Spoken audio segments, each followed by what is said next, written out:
Welcome to Albion TV presents the AO Daily Show, your source of real news in an unreal world, keeping you up to date on the latest news, events, and the great community of Albion Online. Today is Thursday, the 17th of March, 2022. I am your host, the Shozen One, and I am joined today by Bogul on the camera, and as a guest host, we're joined by a very special guest host who we haven't had on before. Yes, we have Mogdone on today. How are you doing today? Hello everybody. I'm doing great. I'm really excited about this. Truly excited about this. It's good to see everybody here. Thank you so much for having me. I really appreciate it. You're very welcome. We were talking a little bit before the show. I think this is going to be a great show. I'm looking forward to having you I on. cannot wait. You have some good tips for us today, it sounds like. And it Well, sounds I like hope. you want to kind of like introduce this by almost introducing yourself and how you, as a player, started playing out and kind of telling us what you wish you knew, maybe? Is that a good Oh way to yes. describe this? Kinda. And the mistakes that I've made cuz oh boy, I made plenty. like I think we all have, and Oh yeah. I'm sure we all could have used some assistance starting out. So, how would you like to start this? Well, to be honest, I feel like I should start this with a story, I feel like. Or should I present myself first? I'm not sure. Right. However, you why don't you present yourself, and then we'll lead it right into the story. All right. So, my real name is Bogdan. That's kind of why I went with this weird username, Mogdone. Kind of sounds similar. Well, so I've thought, but then I learned that it doesn't actually sound the same. But hey, it works. It works. Works for Most me. people call me, yeah, exactly. Most people call me Mog. I've been playing Albion Online for I think 2 years and a half, 3 years, something like that. I love this game to bits. It reminds me like of a childhood game that I used to play. I think it was like the first MMORPG that I've ever played at that time. Um, yeah, my main type of content in the game, I do very diverse things. Like when it comes to Albion Online itself, I like to do ganking. I like to do open world activities in general. Solo dungeons are great. Corrupted dungeons are great. Like if you check my channel out, you're gonna see basically everything except I think Crystal Arena. That's the only thing I didn't do in the game so far, and I'm looking forward to trying it. In real life, I am a musician. I'm a bass player. I run a music company with my brother, and yeah, that's about it. That's about it. Well, it sounds like you have a great base for entertainment here, for entertaining the viewers of Albion from the perspective of an entertainer. How do you? I What hope is if so. for the people who go and watch your stream after this, after they they get their tips and learn a little bit more about you? What can they expect to see on your stream generally? Well, to be honest, I mainly focus on showcasing to new players the things that I wish I knew when I was a new player. So, like, what ways like, in which ways you can make silver, in which ways you can make fame, certain tips, maybe. Like you could call my channel a tips and tricks channel. That's mainly what we focus on. But there's also gameplay over there, like just simple gameplay. Whenever I'm going out and ganking, I'm always recording it. There's just some build showcases. Like right now, actually, I'm working on a playlist that's gonna show new players builds that are worth like around 50k silver. So insanely cheap builds that can solo insanely high content. So that's what I'm working on right now. But yeah, there's a lot of variety on the channel. There's a lot of with posting daily. I kind of have to switch it up a lot. Yeah, if you're gonna post every day on YouTube, it's gonna take a Oh lot yeah, to make that kind of content. I definitely like to check out that cheap sets to make money and tackle high level content without spending a crap ton. I know oh that yeah. I always spend too much money whenever I go out and do anything. Me I too. seem to have expensive taste. But you said you wanted to teach us how to make some silver today, is one of the things you were going to teach us.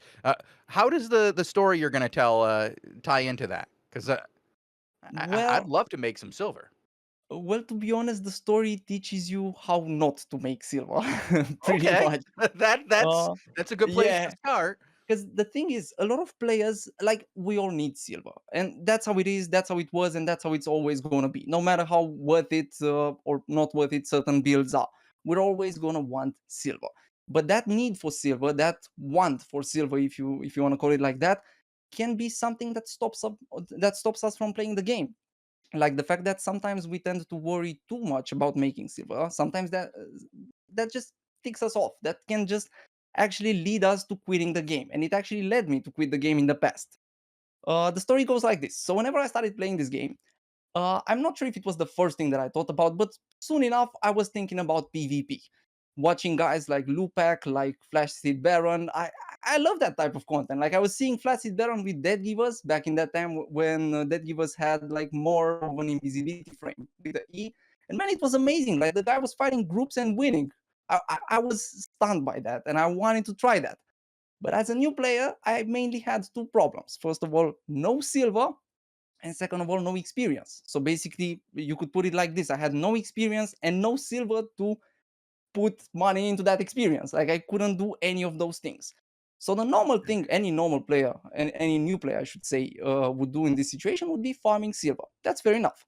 Mhm. Now the problem is I got to farming and I farmed and farmed and farmed and I finally managed to hit 1 million silver. Back in that time, 1 million silver was not necessarily a huge deal, but a bigger deal. Like I remember premium was about 5 million, 6 million silver, something like that. So a little bit cheaper than it is now. So 1 million silver was a pretty big deal, especially for a new player. And you would think that after I make that 1 million silver, I would go and be like, yes, I can finally PvP. It's time. Now it's time. But no, it was always, I need more. I need a little bit more silver. I need a little bit more of a safety net. And so I started working on my other million silver. So I made 2 million silver. Finally, it was time to do PvP. But not yet. Because you see, I need a little bit more. What if I die? What if I lose all of it? Am I about to risk it? I've heard a lot of tutorials back in that time. And I even say that now that you shouldn't risk all your silver. So I was like, man, if I go and die right now, I'm gonna lose all my silver in like 10 deaths. That's not enough. I need more, I need more, I need more. So I Ah, the found a way. perpetual I need more. Oh Yes. yes, yes. So I've started watching tutorials on how to make silver, how to deal with it. None of it worked. Like I don't know if you guys had that happen to you. So like you watch somebody make like 3 million silver and it's like, oh, it's easy. Look, you just press F and G and that's it. You made 3 million silver and you try it and you lost 5 million silver somehow. Like it always works out for the other player, but never for you somehow. Or at least that's how it was for me. So I've I been there. Yep. finally Yep. yeah, I finally found something, and it was faction trading. Back in that Okay. time, faction warfare used to be full loot content. So whenever you would go in the blue zone or in the yellow zone, doesn't matter, you would still die and lose it all.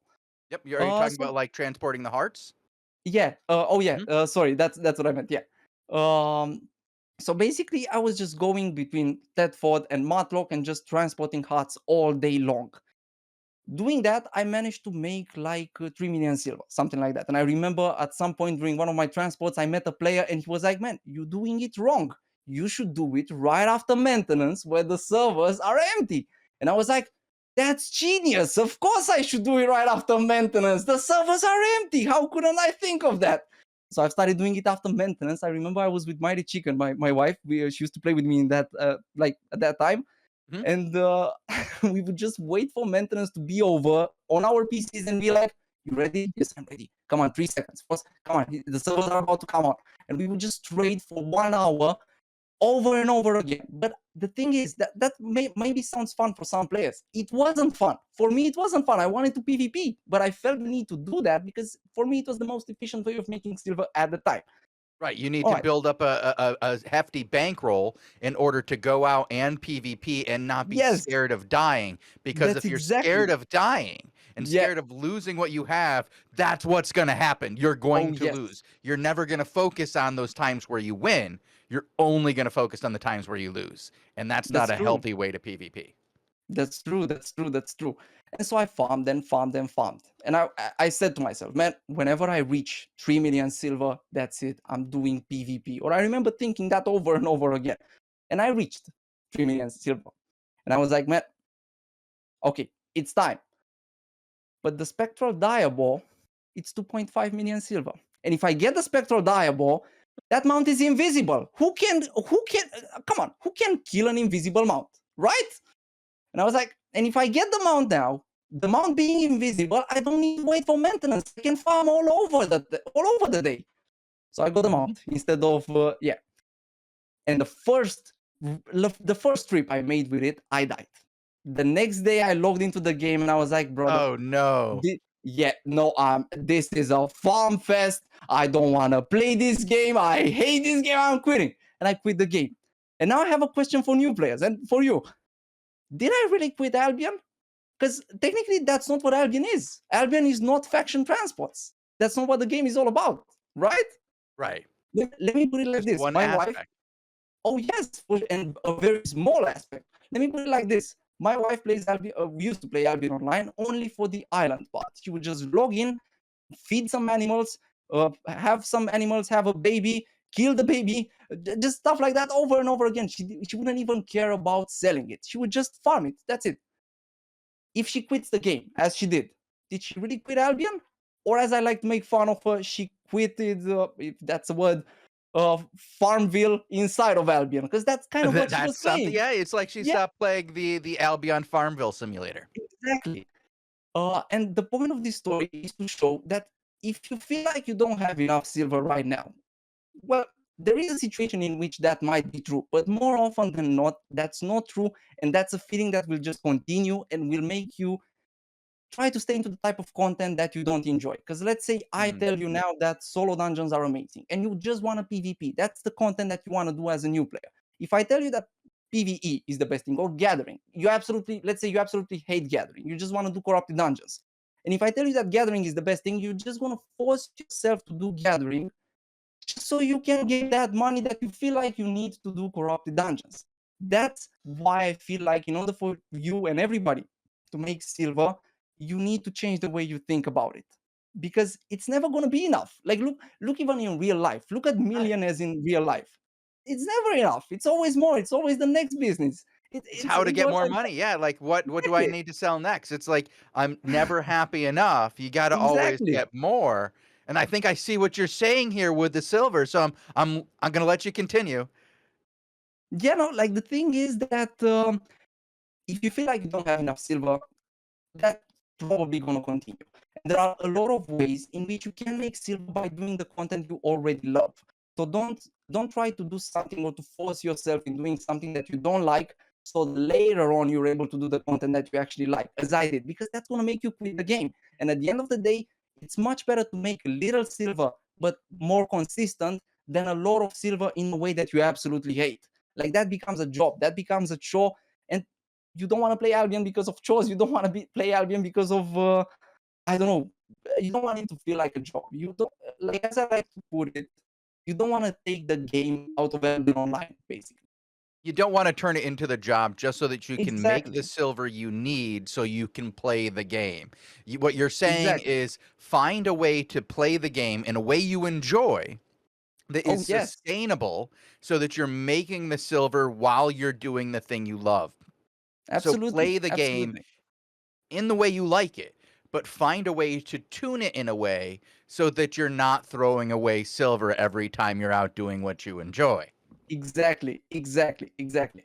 Yes, and a lot of new players struggle with this because I get it. Albion in online is a very vast game. You first log into it and you're like, all right, I did the tutorial. Now what? Oh, there's a bunch of quests. All right, I do those. Now what? I mean, you know what you're supposed to do. You're supposed to either gather, to craft, to kill mobs and stuff like that. But you're like, all right, how do I do that? How do I? Maybe you get yourself into a red zone. You got yourself killed. You don't know what happened. This is a very different MMORPG compared to any other MMORPG. And we're gonna get into how the builds and how the items in themselves, like the equipable items themselves, work in this game, and in a way that's very different to any other MMORPG. Basically, you need to think about your gear as a consumable. But we're gonna Mhm. get there.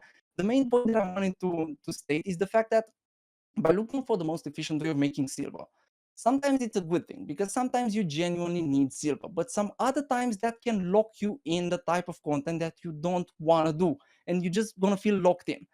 Now, Right. that doesn't mean how do I put it? Let me put it like this. So let's say you are a new player that just wants to PvP. That's the whole, like that's why you joined Albion.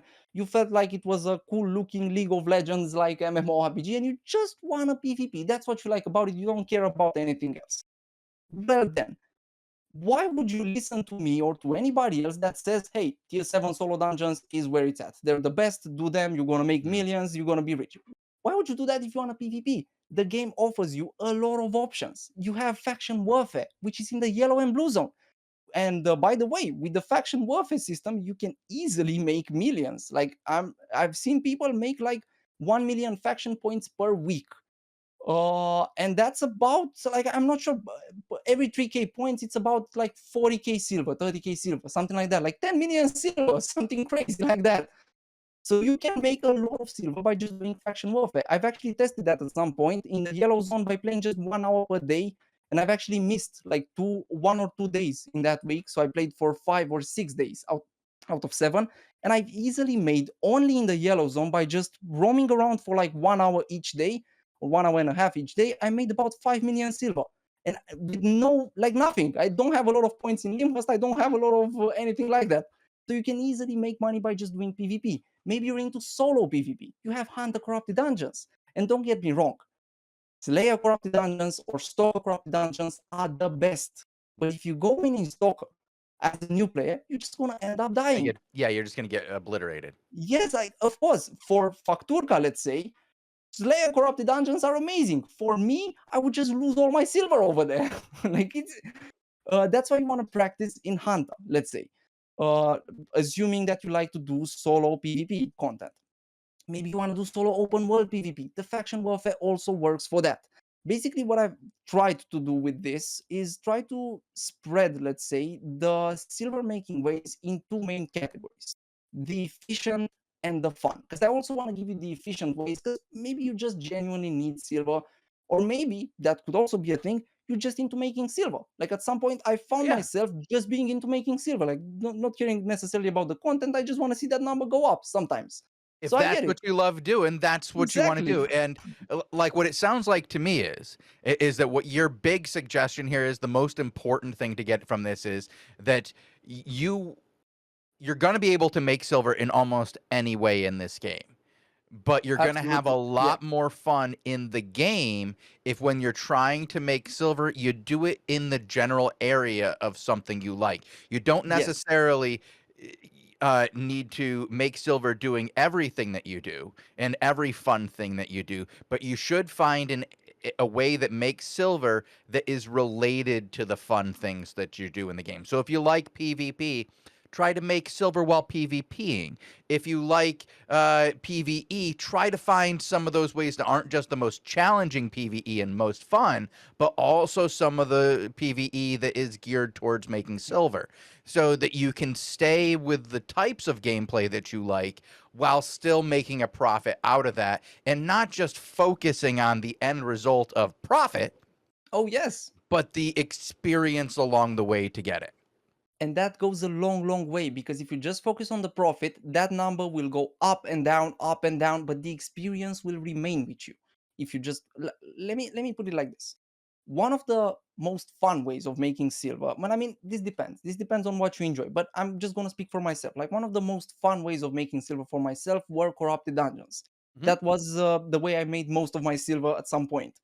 But I wasn't good at corrupted dungeons. So what were my options? Like, if I just go into Stalker, each corrupted dungeon set was about 150k, which for a new player is a lot of silver, or not necessarily a lot of silver, but a pretty hefty amount of silver. And I would just go and lose it. I would farm PvE for like 10 minutes until I get invaded or invade, and then the second I get into PvP, I just get one-shotted by a one-shot pipe. Like, it Mhm. happens. Yeah, You that know that what I takes a mean? lot of the fun out of the game right there. Yes, but that's because I didn't progress into it. I didn't go slowly into it. Like, it's kind of like you get your driving license and you jump on board of a plane. Like, you get your car driving license and you jump on board of a plane and you're like, okay, time to pilot this. Well, you're not ready for that. You need to progress. You need to get the next thing and then the next thing and then the next thing, and then you're going to be ready and you can be the best pilot in the world. But it takes practice. It takes, as anything else. Because let me put it like this, because a lot of new players especially have a misconception about this, and it's part of how the gear system works, and maybe they don't get it compared to other MMORPGs. This is like a kind of a side note, but I feel like it's important. Let me ask you this: why is Albion Online not pay to win? Because it's not pay to win, but why do we say that? Because you can buy everything in the game with real life money. You can literally buy experience with real life money, yet nobody considers it pay to win. Nobody that plays it. Mm. Well, that's because that experience and that gear, that 8.3 set that you bought yourself, and that full spec that you might like, your account looks like the test server account.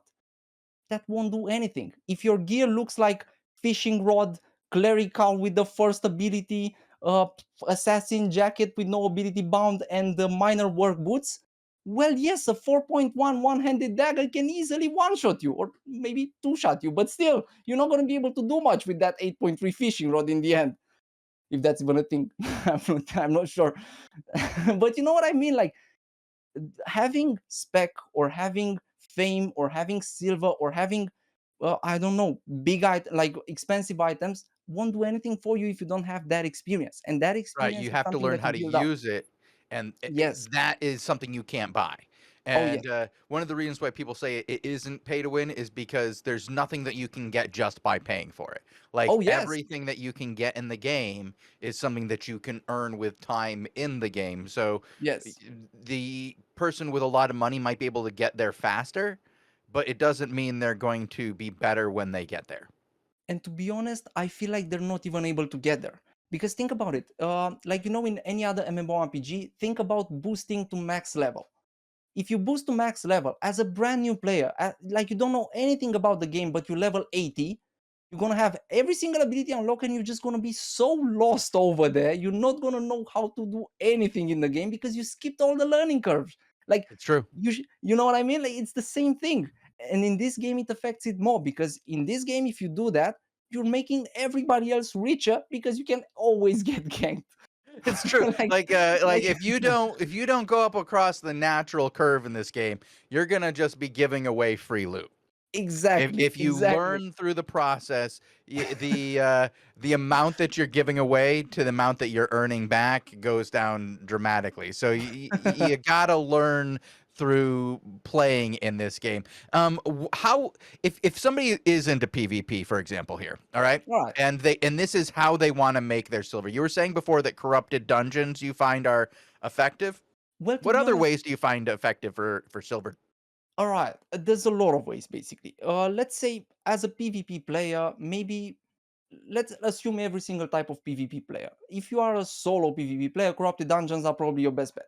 But maybe you wanna do solo PvP, but in the open world, you're into ganking, solo ganking. Well, in that case, one of the best and most fun activities I found in the game, like honestly, I love to do that. I love to just get myself one set and do that. Is to just flag up, get yourself in the enemy. Let's say you are playing with Limhurst. Flag up for Limhurst, go near Fort Sterling, somewhere away from your allies. So somewhere like in a map in which there's no other Limhurst players, and just practice your open world skills over there.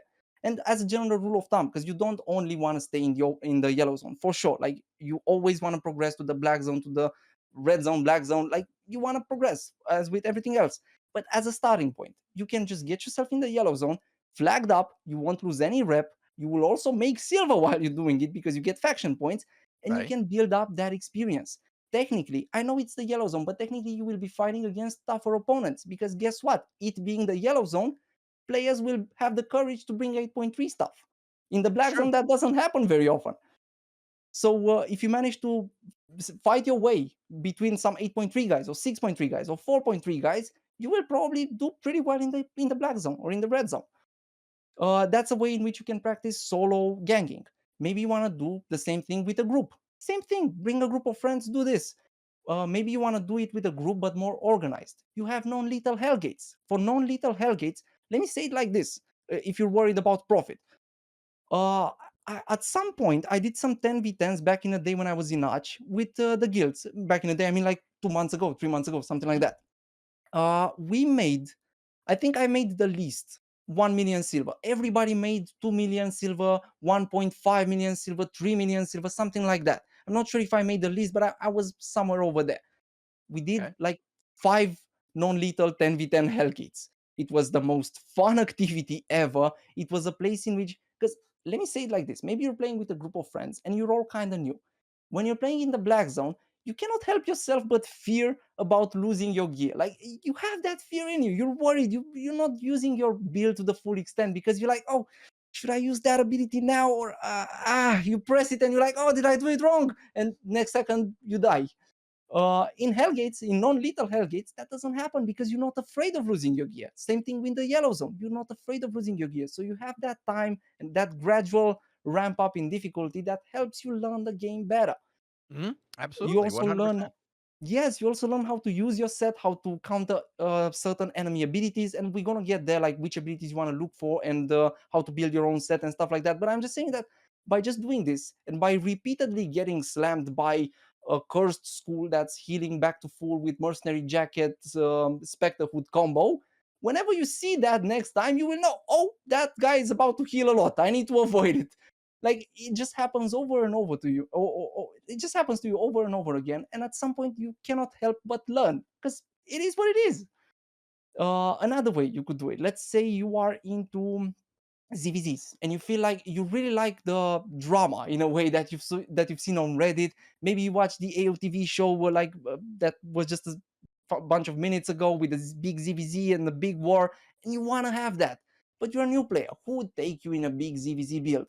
Well, your city. Your city hosts ZVZ almost any time. Like I remember, I told you that a few weeks ago or something like that. I did the test with faction warfare to see how much silver you can make in just doing faction warfare each day for 1 hour or something Mhm. like that. I never, I was never struggling to find a group. Every single time, at any time, and I play at a very inconvenient time. I play like at 6 a.m. UTC. Oh Every my. single, oh yeah, every single time, it's the easiest time to gank. Oh, yeah, for sure, yeah, there's not a lot of There's people around nobody. to there's no, like, The Gucci guys are not afraid to go yeah, they're out. not gonna be running out and ganking you, like, we usually have the anti-ganking police out there, Oh but, yes, yeah, none of that at 6 yeah, UTC. for sure, for They're all in sure. bed. Yeah, Wow. so basically, you can just what was I saying? You can just chill out. Oh yeah, about the faction warfare, the fact that you find groups at any time. You All can times, yeah, and there's absolutely find a group. also I just wanna give it a quick plug, there's a faction warfare Discord that, has representatives from every single faction there, so you can just go into that faction warfare Discord and, say, "I'm gonna be fighting for Limehurst today," and go, "Is anybody there?" Just hop in the Discord into voice chat with people, Oh and they yes, will, it's a great way to make friends, a great way to make a group, a great way to find a guild of people that like the same kind of content as you or play out of the same area as you, because wow, it's always active in faction warfare, and the faction warfare Discord is one of the really, I want to say, universally good Discords. It's always, yes, bopping, always got content. and the people are Bob Freeze amazing, does to a be great honest. job. Yeah. Like every single time I ran into people on Discord, man, they're all great. They're all really good people to play around with. And I'm just curious. Like I'm sure there's a faction fight going on right now. Let's say for Limhurst. For Limhurst, oh look at this. They're pushing into Snapshaft Row. They're pushing right now next to the bridge, right? So see what I'm saying? Like there's always a faction fight. There's always a fight going on, which is great. It's right. Yeah, that map. That map. Like they're pushing in right now. There's always content. There's always content over here. Maybe you are into PvE.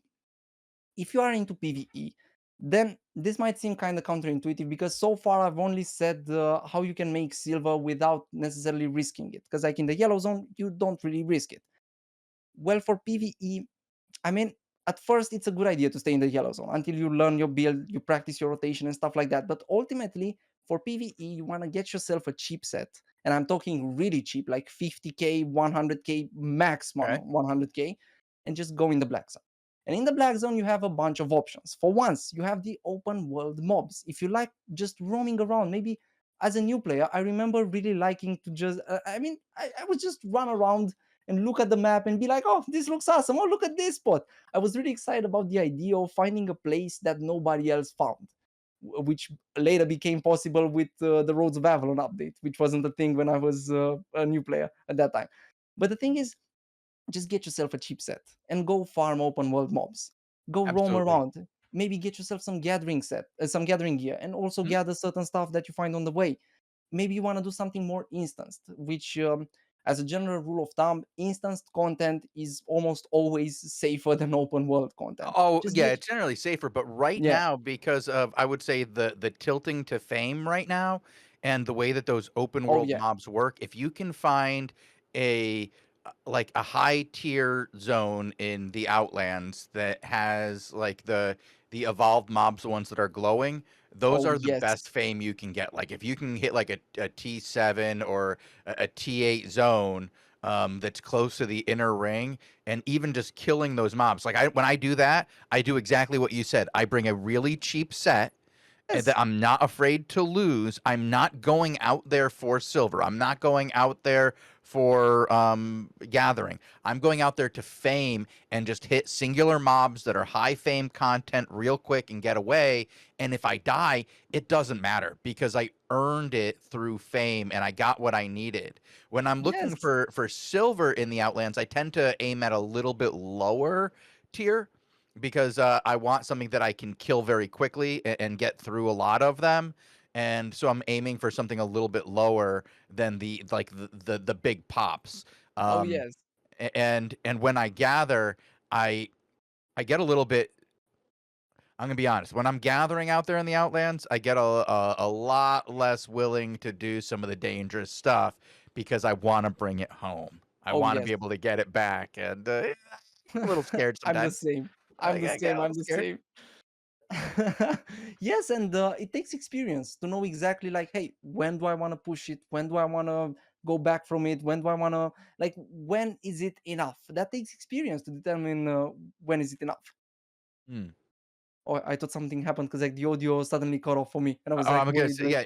It's always hard to find out when it is enough because it's up to you. It's how much are you willing to yeah. risk, and uh, a couple of times recently in the last week or last 2 weeks actually, we've brought up a new system that they're discussing on the suggestion forums. Actually, the idea of town portals, so that people could just be encouraged to keep farming until they were ready to go home and then teleport home, which has That's some awesome. interest. Yeah, it has some interesting good and bad to it because people are worried that it'll just make it too easy to return home, and I'm like, yeah, but it'll also encourage people to stay out longer with more stuff on them. Like Yeah, that's they what I won't mean. Exactly. so willing to, go back early with a low light load. They'll be willing Yes. to stay out longer because they feel safer. They feel like it's going to be easier to get in home. But what Yes. they don't realize is that it's not about which direction you're going. It's about being in there. It's about being in the danger zone that is Oh the yes. Oh dangerous yes. situation.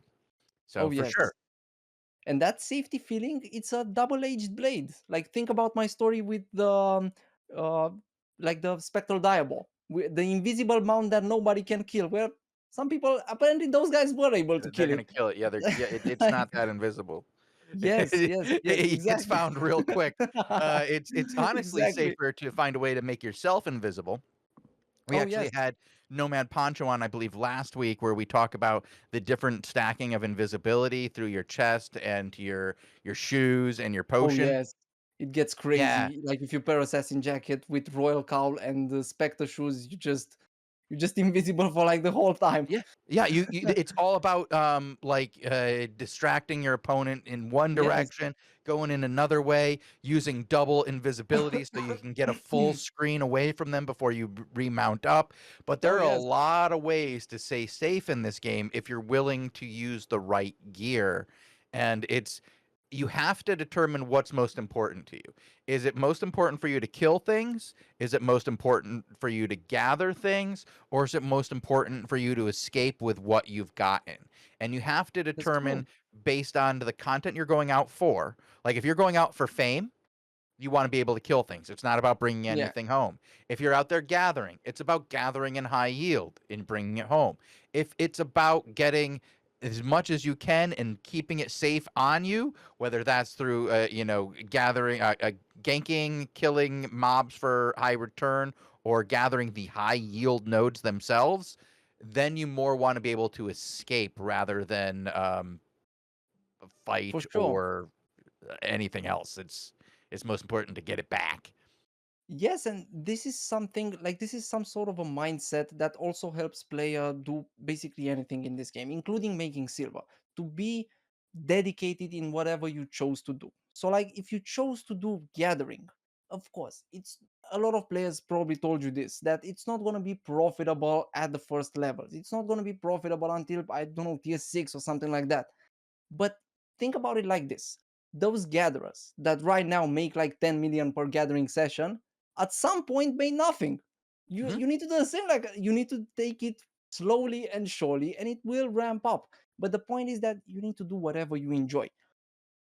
And For doing whatever you enjoy, there's a lot of things that need to be taken into consideration. First of all, I would also like to say it like straight up, what's the most efficient way of making silver? So, just in case players want to know about this, the most Okay. efficient and new player friendly ways of making silver right now, and then we're gonna move into builds and what I recommend. So, sorry, I'm cutting Right. myself off, No, but I'm just that's remembering actually things. a great time for us to Oh, transition over after you talk about that, because we're right about at the midpoint right now. I'm about to pull another 3 raffles. So go ahead and tell us about your most efficient ways for new players to make silver. And when you're done with that, I'll pull 3 more raffles. all right. All right. So, in order for me to test those ways that I'm about to present, what I did was to trade away all my silver. I didn't want to start a new player because I'm not really into that zero to hero type of thing. But I did it the other way, like hero to zero. I just traded all Okay. my silver away, and I like for a month I tried to farm it all back with with the spec I had, with the knowledge I had, with the same character that I had. I managed to make like 25 mil by doing things that I enjoy. I never did like, oh, I need to do this to make silver. That's annoying, but it is what it is. I gotta do it. It was never like that. It was always fun, and you and everybody else watching can do the same thing. The most efficient ways that I found are corrupted dungeons. In general, corrupted dungeons are amazing, and it's a very good reason behind this. Corrupted dungeons and PvP in general will always be profitable. And I have an old joke that I used to say, like back in the day when I was streaming on Twitch. It goes like this: um, let's say fishing is the most profitable thing. All right, so you're a ganker. You kill fishers. Congratulations, you have the most profit. Let's say Okay. crafting high tier armor is the best thing. Well, if you're a ganker, you kill high tier armor crafters, and congratulations, you're a high tier crafter. Like whatever is profitable in the game, a ganker can take that away from you. So if you manage to get into ganking, that's profitable.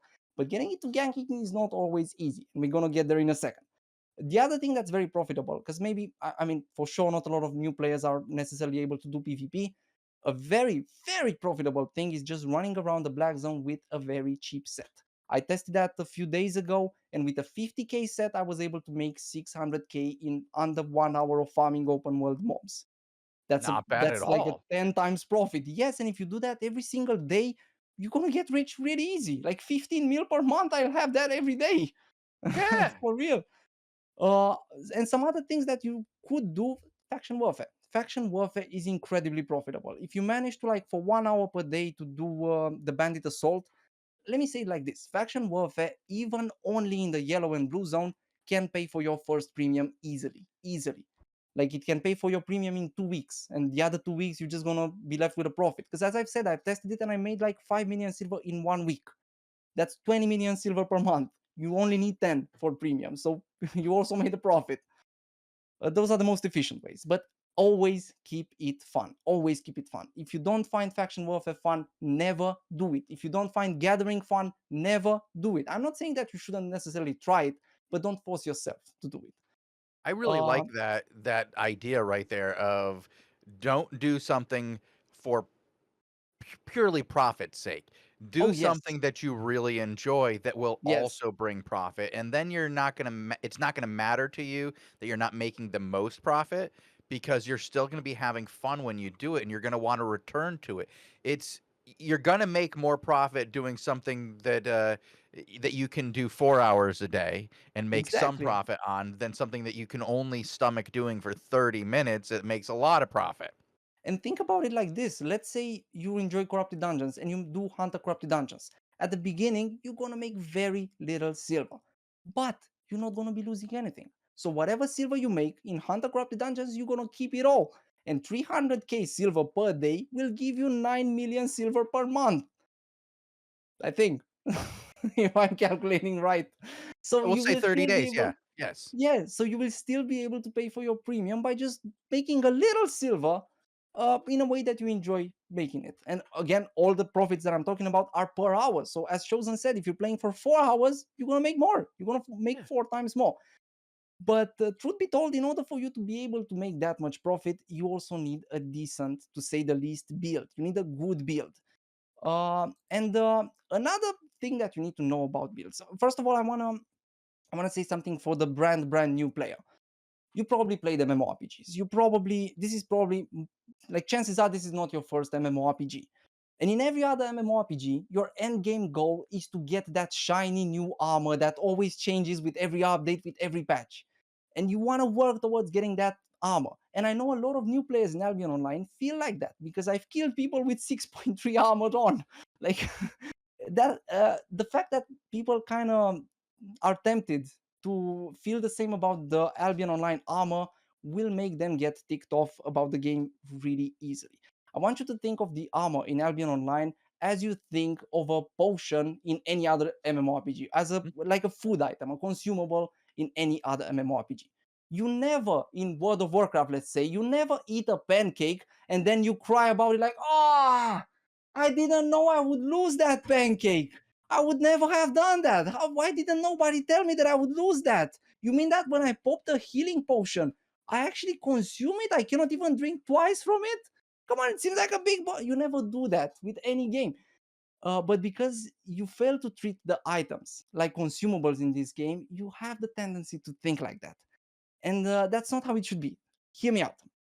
Every single item in this game, like if you're playing with mercenary jacket, let's say, you're not playing with a cool leather jacket that just looks cool on your character and that gives you a certain amount of health and damage.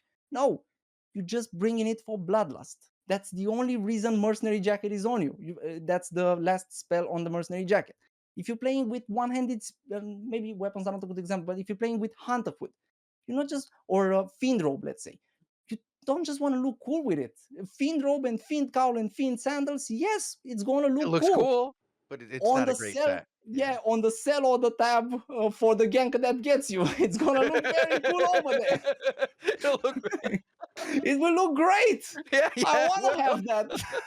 I wanna have that in my sell order tab. That's a very astute observation there. Yeah, like the thing is,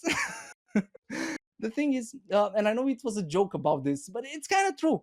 The items that look the worst are the best items. Like that set is the best set. You don't need to pick a set based on the looks.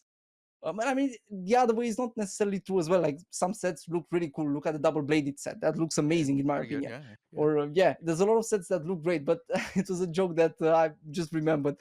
The thing is, you need to think about your gear not necessarily as a piece of armor that you put on. You don't want to put on a helmet, a chest piece, a shoe slot, or a weapon. You are equipping abilities. That's the only thing that's important. So that guy with the great axe, that's not a great axe. That is a big damaging E. That is potentially a good W for chase. Oh, he doesn't have the W set. And that is a Q that applies a dot damage. That is what he's equipping. He's equipping a Q that does dot damage, an E that does a lot of AoE damage, and a W that could do plenty of other things, such as gaining a speed boost, teleporting to the enemy, adding more bleeds to your enemy. That's what you're equipping. You're not equipping a great axe, you're equipping those spells.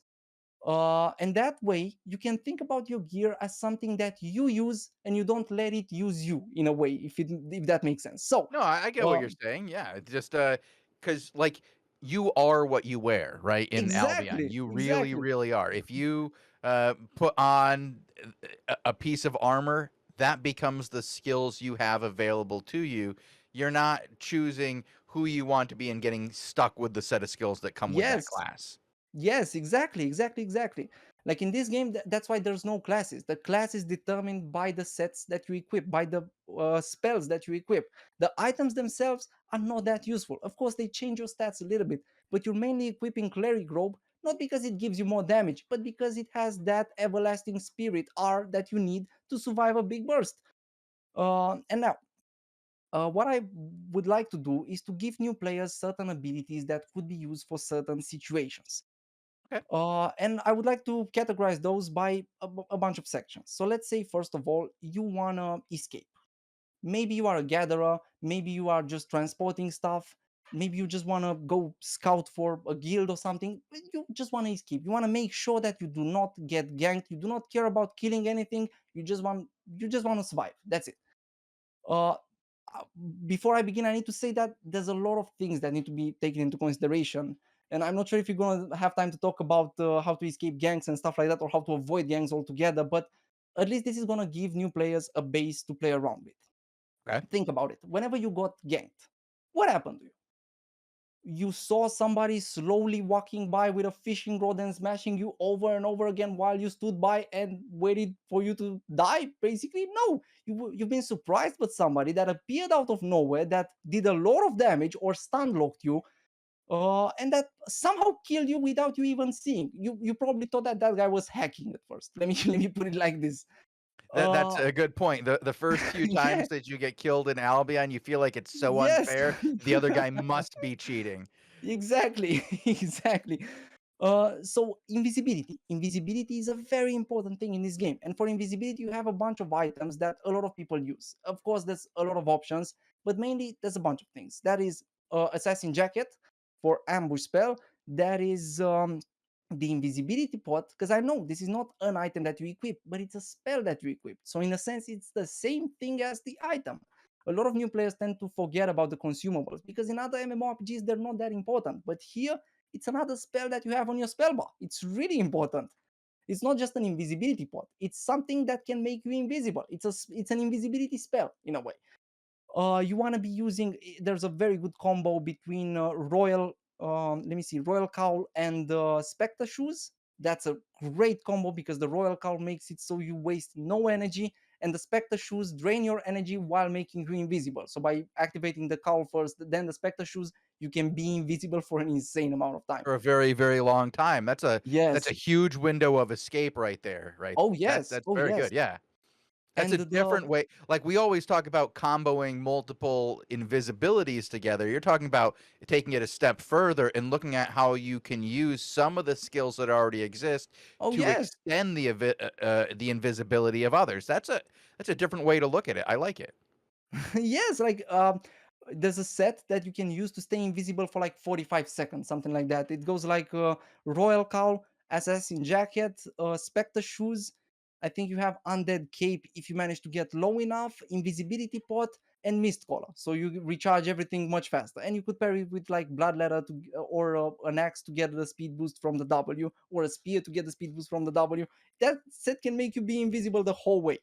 Oh yes, and the fourth thing that can make you invisible is the undead cape. But you need like in order for that to work properly, you need to get low, which as a Mm. new player you might not want to Yeah, do. you don't wanna that's Yes, not necessarily the best of strategies there. You wanna have a little bit yes. more control over it. I personally am a big fan of the pots myself, and then once I'm invisible with my pot and get to the edge of where I want to, I use, generally a boot that gives me a long run, Oh either yes. the miner's boots or something with wanderlust.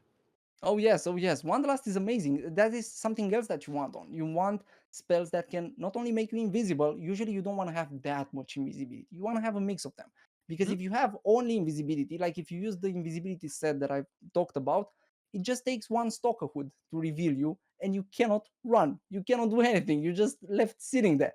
That's why you want to have a mixture of them. You want to have some invisibility, some getaway, and the getaway comes mainly from the F and from the weapon. Mhm. As a general, like the F is the spell from the shoe slot. So you want minor work boots, you want soldier boots. Those are very good. You can have the combo between demon boots, guardian helm, and undead cape. You want this combo because the undead cape requires you to be very low in order for it to trigger. Then, if Right. you are low and you have a debuff on you, you want to be able to cleanse it with the D and then run with the F. Um, then you Yeah, and want some I getaway. always, this is one thing when people are running, it's always very important to remember that you can be purged. Oh yes, And that is why I always recommend invisibility first. Use the invisibility to create a little bit of space, even if it's chest invisibility and you can't move. Like, even if it's invisibility and you're just standing there, making them think that you're moving by oh going yes. invisible and they don't know where you are gives you the advantage when you finally have to run, because if Yes. they can purge your run, you're dead. Like there Oh is yes. no getaway after they've purged your run. Even if you get in a second invisibility off after that, you're Yeah. generally still dead. Like once Yes. that run is gone, it's game over. Oh yes. Oh yes. And that's why you also want to have. Sorry, did I? Oh no, I thought my audio was getting cut off. I No, have a you're problem fine. with a You're weird good right cable. now. All right, right, right. Sorry. That's why you also want to have a very mobile weapon, such as double-bladed staff, such as bloodletter with Mhm. the mist collar. Those options are very good. And as Shozen said, you first want to make sure that you surprise your enemy. You could go invisible. You could use the double-bladed E to jump further from your opponent, then activate your F. If you're using soldier boots, don't forget that the soldier boots are very slow at first. It Mhm. takes a little bit of a ramp up time. So a good idea with soldier boots would be to pop the boots, then immediately go invisible. So that way the boots charge up while you are invisible. But it very much depends on the situation. Right, Uh, right. Like Maybe one of the things you can do is you can silence your opponent before you sprint away. Like or that, there, yes, yeah, there's a lot. Like you can get the what is it? The I can't remember the pollen from the cap will allow you to yeah, I think so. From the silence your harvester cap, opponent. Yep, yeah, yep. And yeah, yeah, there's a lot of good ways to make sure you have an opportunity of escape, because you don't want to just go, I'm running away. Like running away can't be your best option. Like just sprinting isn't a good option against a good ganker or a ganker group. You yes, have to create space, you have to create timing, and you have to it's all about creating that opportunity for you to get away. And remember, you don't have to run away forever. You only have to run away far enough that you can get on your mount. that's true. That's true. So one of the other things you can do is often just keep that mount near you, like an out. Now that Yeah, it can keep the mount out, it's much quicker to just click on your mount than is to remount. So if yeah. you are out there gathering, out there, PVEing, sometimes it's best to just keep that mount out and about and ready to go. And as soon as you see that red name flash, don't wait until they walk up to you. Don't wait until they Oh let their yes, intentions be known. As soon as you see that tag out there on the distance, you're on your mount and you're getting ready to go. Like, huh, where? yes. That way. I've already pressed my N key. I already know what my map looks like around me. I'm already headed out that way. There's a nice little choke there. I'm going to run through the mobs. Yes, and like it's a very good idea to have that map awareness. And something that helps me out a lot, like whenever I just want to go to gather, let's say, whenever you're gathering, more often than not, good gankers will approach you from the bottom of your screen because that's where you have the chat, that's where you have the abilities, that's where you have the map. It's very crowded for you on your screen. And at the same time, if you look on top of your screen, which is what the ganker that's coming for you will see, that's very clear. So it's totally opposite. So by just pressing Alt J, you just hide the overlay. You just hide the UI. So the top of your screen looks the same as your bottom of the screen. That way you can see everything clearer. But remember to turn it off because if you like turn it back on, I mean, because if you don't turn it back on, you won't know exactly what's the cooldown on your abilities or stuff like that. And Well, it's a besides, good way to see, like, if you have your UI off, then you can absolutely uh, not be distracted by anything when that oh red yes, name tag pops up. That's not bad. But there's also an advantage to anybody who's coming up from the south, because they can see yeah, a little bit farther than you can looking yes. down from the north. Just a little bit. Yes, yes. And that advantage paired with the fact that usually you don't see a lot on that side, that adds up to a nasty death. That adds up to a Absolutely. nasty Yeah. death. And if you want to, in general, talking about abilities in this game, there's not only abilities that you want to use, but there's also abilities that you want to look out for. Whenever you get yourself a good set, like let's say, look, my all-time favorite set right now is the one-handed dagger set and the bloodletter set. Those sets are amazing. But if I run against somebody, like with the one-handed dagger set, if I run against somebody with a pudge, I'm dead. I have no chance to fight against them because the one-handed dagger relies on buffing yourself, on making yourself stronger. If somebody goes in and just presses one button, one R from Fiend Call, you're just dead. You're just gonna do auto attacks while the other guy is attacking you. The point of me saying this is the fact that there's no strongest build. There's no build that Mm. rules them all. Every single build can be hard countered by something, and you need to know what hard counters use so you know to avoid it. For example, I have like my all-time favorite Bloodletter set right now goes Bloodletter, Muisak, Guardian Helmet. cleric robe, demon boots, and undead cape. The escape combo. This is a very good escape combo between the guardian helmet, demon boots, and the undead cape. You can basically just escape anything if you play your cards right. But the thing is, with this set, I can easily die even with 1200 IP if I fight against a normal bow with 800 IP. Easily kills me. And I know that because I had that happen. And I'm like, how is that weapon so strong? Well, it's not. It's just strong against me because I don't have a pudge. If I had a pudge, that bow would just be It would left be sitting doing there those auto auto attacking. attacks that you were talking Yeah, about before with your one-handed dagger. Yeah. exactly. We see Exactly. it all the time in fives. There are certain skills that you need to be aware of how to counter. Yes. And I always suggest for people who do 1v1 to have some kind of purge in their arsenal, whether it's like mage robe or fiend's cowl, something that allows you to remove the I win button of that Yeah, other guy.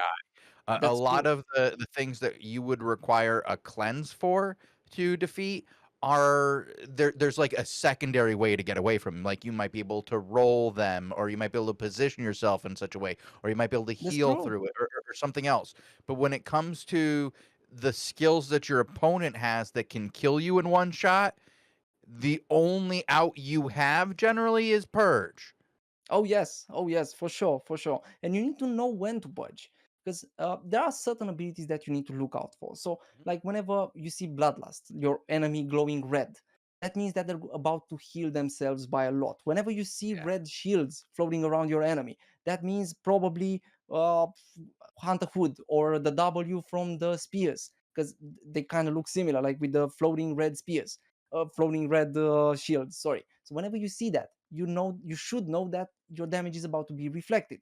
Whenever you see a yellow shine falling down on your enemy, you know that that's probably the the D or the R, the chest piece The R. spell. It's the yeah. It's the Oh, R. the R. Yeah. Yeah. Perfect. Thank you. Sorry.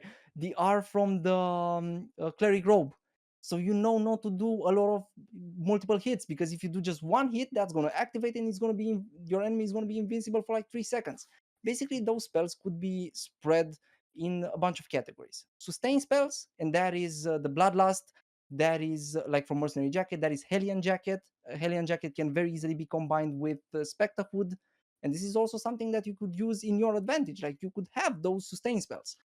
Those Absolutely. are the sustain spells. Mark, Another sustain. we're getting towards the end of our time here. Are there any Okay. final tips that you want to give, or do you want to take a couple of questions from the chat? Well, I feel like all the tips are summed up by the idea that we shouldn't take the game out of Albion. And if we enjoy something that might not be the most efficient thing, we still should enjoy that. This is like in this game, you can make silver by doing whatever you want. Honestly, you shouldn't worry that much about it. And that's why I feel like the biggest tip is to just change the way you think about silver. Honestly, just stop caring about it and you will see it pile up. And I guess we could also take some questions. I don't mind. I would love to. Well, I have a question. My first question would be, after this show, where could I find your content? Where can I get more of what you're telling me now? Well, I post daily Albion Online videos on YouTube/Mogdone. That's where you can find me. Mogdone. I post usually right when the maintenance hits. I try to have the good timing for that. Not always managing to, but usually generally posting at that time. Okay, well that's excellent. That's good timing, and for you, I guess that's a little bit easier as you're very far east on the clock. Yes, yes, it's like 1 p.m. Oh no, 12 p.m. actually for me. Oh no, Oh, we actually gotta 1 we p.m. gotta get you out of here then, guys. In chat, do you have any questions for this man so that he can give you some answers and you can show him a little bit of love by picking his brain a little bit before we let him go? I do have a It's gonna. question Oh, Bogle, go ahead. Yeah. because you mentioned cheap sets in the All right. beginning of the show. What's your say 50k, 70k set for solo PvE? Oh man, there's a lot. Like right now, I'm Just one, creating a just one. playlist. Just one. All right. My all-time favorite one goes like this: everything in 4.1.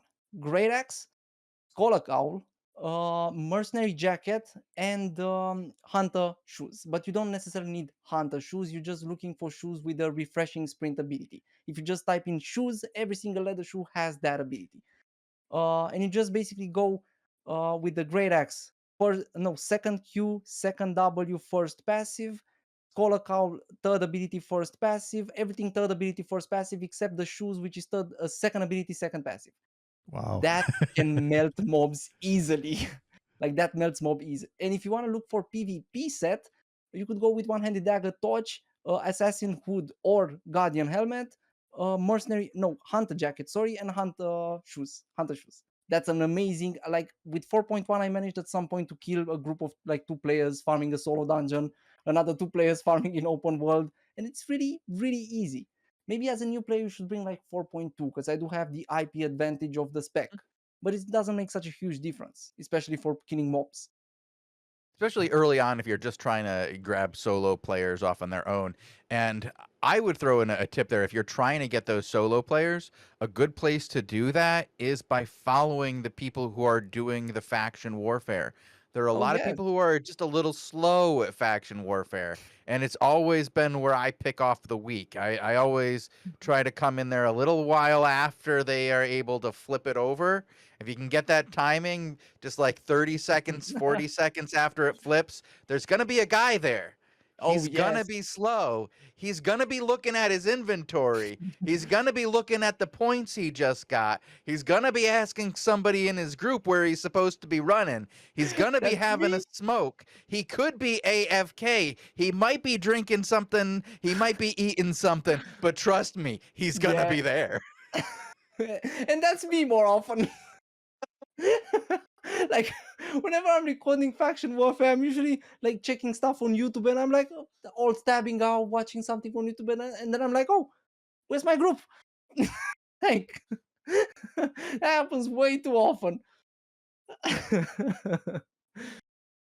We do have a question that's aimed at me here. Shadow Rider, Leet, Shozen, do you have any idea when the next big content update will be released? Before summer? I'm hyped for the Mist Roads. Well, I wouldn't say before summer. I would say keep your eye out during summer. And that's about as I cannot wait for that. accurate as I can get right now until we get more information. But I would say keep your eye out this summer. Man, I cannot wait for that update. It sounds amazing. Yeah, I'm looking forward to some of the stuff on there. I think the Mists of Avalon, the solo roads of Avalon that they've been talking about, I am looking forward to hearing more on that and what the next iteration is. As SBI often will give us like an early glimpse of something, right? And I then cannot wait. Yeah. it changes quite a bit, and then they give us a little bit more. And most of the time, I have found that it's better the second time when after they've gotten some feedback from the players and they really look at what the issues were that the players brought up. They often improve on it, and this is one of the areas that I'm looking forward to because I really want to support the streamers in Albion and bring more streamers to Albion. And one of the hardest things for content creators like yourself is doing live content because anybody can find you, right? Oh Like yes. Oh it's yes. just so easy to find you. But if there's a type of live content that you can do that will give you good fights, that will give you regular content that is still somewhat random, which is what streamers really want to have, and Yeah. not make it so that you guys can get killed by the people who are watching your stream, and that streaming isn't a disadvantage to you, that's going to be great. And I really look forward to that, and Yeah. I'm Like really hoping that it works out for the players. that's really like that sounds amazing. It's kind of like corrupted dungeons in open world. That's great. Like man, I'm hyped for that. It really sounds good. Really sounds good. Boosted Beast, Shozen, what about banning the fishing bots? There were they were there 2 years ago when I played, and they are still there. So visibly, they are not getting banned. So it's probably not the same two fishing bots. All right, like I'm pretty sure that a lot of fishing bots have gotten banned. But the thing is with Albion being a free to play game right now, and it's free to register from anybody in the world, and it doesn't require a phone, to register to your specific phone. It doesn't require that you have a credit card, to a specific credit card just to start playing. So it means that people can make lots of accounts, right? Yeah. And Yeah. it's impossible to completely remove the the phishing bots from the game. The best thing that you can do is, if you see them, is to report them. Use the report feature in the game and just say what they're doing, and somebody will look at them, and it might not be in the next hour, but somebody will ban them and cause that person to have to go through the tutorial again, which is really what we really want to do to all these guys who have the bots, is just make them do the tutorial as often as possible. And I've been of the opinion that we should make the tutorial longer. To be honest, maybe, but at the same time, I Make it feel like make it a tutorial. 3-hour long tutorial. Sorry, I wasn't. I was looking at Bogul reporting me, and I was like, "No, don't do that." That's why I was for a second. Getting in trouble here. No, it's no. I'm just No, I saying know, I that, know, I like, know. with the Yeah, with the ability to get the phishing bots, and we always talk about how hard the game is for new players to get involved in the game, right? And so much of the game isn't explained to the new players, right? yeah. I To think be it would honest, be it could be useful. great if the Yeah, first time you created a character on a new account, you had to go through a really long tutorial. to be Like, honest, I agree with that. it might Yeah. be a really easy way to slow down these bots. Man, to be honest, and it could be fun. Like honestly, if maybe that doesn't necessarily work for Albion, but you could even bring players into the different types of content. So, like, let's say a corrupted dungeon with an NPC, like a player that's acting like an NPC, or like a NPC that's acting like a player, I should say, or like a ZVZ, a scripted ZVZ event, or something like that. It could really Yeah. work. Oh, Like, I would love to see, like, the tutorial actually teach some of these things that you're talking about here. yeah, And it we've would be talked awesome. about a lot of different ways to teach the players about the things that are happening in Albion, because there's not enough to really, in the opening sequences of the game, to really teach players about what they need to do in order to play the game at its fullest. I did like that Yeah. suggestion in there that a great tutorial for Albion would be just drop you an arch. Like, Yeah. as part of the game's tutorial, here's arch. Figure your way out of this. Damn. Oh, it's true. It's true. Well, thank you, Mog, so much for your time today. We have run a little bit over. I think we answered some interesting questions, and we did have a ton of fun. Yeah, I it was really did amazing. appreciate you coming on today. And Thank you so much for having me. I really oh, appreciate it too. you got it, man. You did a great job today. I think the audience had a good time. You have a lot of fans out there on Twitch who are very happy to see you here today. And I I love wish you you the all. best of luck on YouTube and in your future here on Albion. Thank you so much. Thank you so much. Best of luck to you too. It was great. I hope everybody had fun. I'm sure they did. One last round of raffles going out right now because you Ooh, did good such a luck, good job. everybody. All right, take a look Oh, in thank you, chat for the everybody. last two winners, and we're gonna head out of here, and we're gonna go ahead and raid some very happy Twitch streamer somewhere. Oh, I want to see that.